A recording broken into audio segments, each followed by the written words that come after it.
Russia's war criminal propagandists will all be hunted down and justice will be served. He says, I speculated then that Tucker Carlson was at the top of their hit list. Did Ukraine just attempt to make good on this threat? Now, of course, you're going to hear from corporate press, the mainstream media saying it's unverified, unfounded, don't believe it. Charlie Kirk makes a good point. The only sentence that matters is this. Russia's war criminal propagandists will all be hunted down and justice will be served. All. Yeah. If this is a spokesperson for the Ukrainian military saying the people they view as Russian propagandists will be hunted down, and then someone comes out later saying they were hired to go after Tucker Carlson, I'm like, well, I mean, you're the one who claimed you would be doing it. Yeah. Mm-hmm.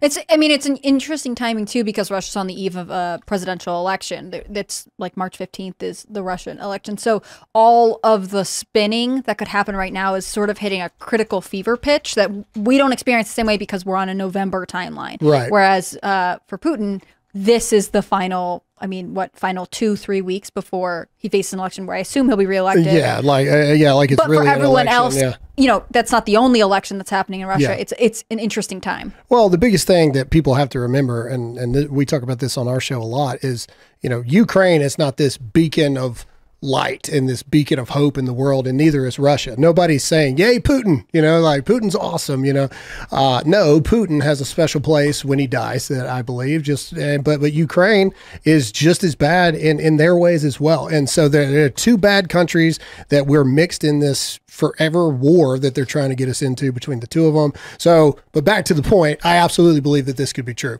I wonder which circle of hell Putin will find himself in. Off the top of my head, I thought the 7th. The one with Adolf in the pineapples. Well, for little Nicky. I mean, that's so if you're familiar with the circles of hell, the 7th was those who are violent towards others. Yeah. But I have to imagine that someone like Putin has certainly betrayed the people around him, for which he would be reserved the deepest level of hell, where I believe you are frozen in ice and chewed in the mouth of the devil for eternity. Is that what it is? I don't know. It's been a long time since I read Dante's Inferno, so I can. But look. You said there's no one, but, generally speaking, there's no one. But there really are weird fringe people on X who are going to defend Putin. Oh, yeah. Yeah. There's always the weirdos out there. Absolutely. Right. Sane human beings that pay attention to anything. I think the issue for us is, under Donald Trump, Vladimir Putin's like, all right, and he backs off. Why? Yeah. Well, Trump crushes ISIS. Trump did arm Ukraine.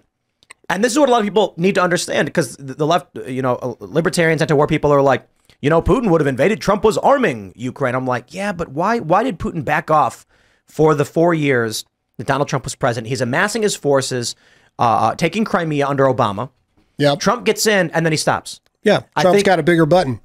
It's not so. Yes, but I do think Putin thought, let's see who Trump is. What did Trump do? He crushes ISIS. Yeah. And now Putin's like, maybe we can actually find peace with this guy. Maybe he's not going to try and crush us the way Russia fears the uniparty establishment will try to crush NATO.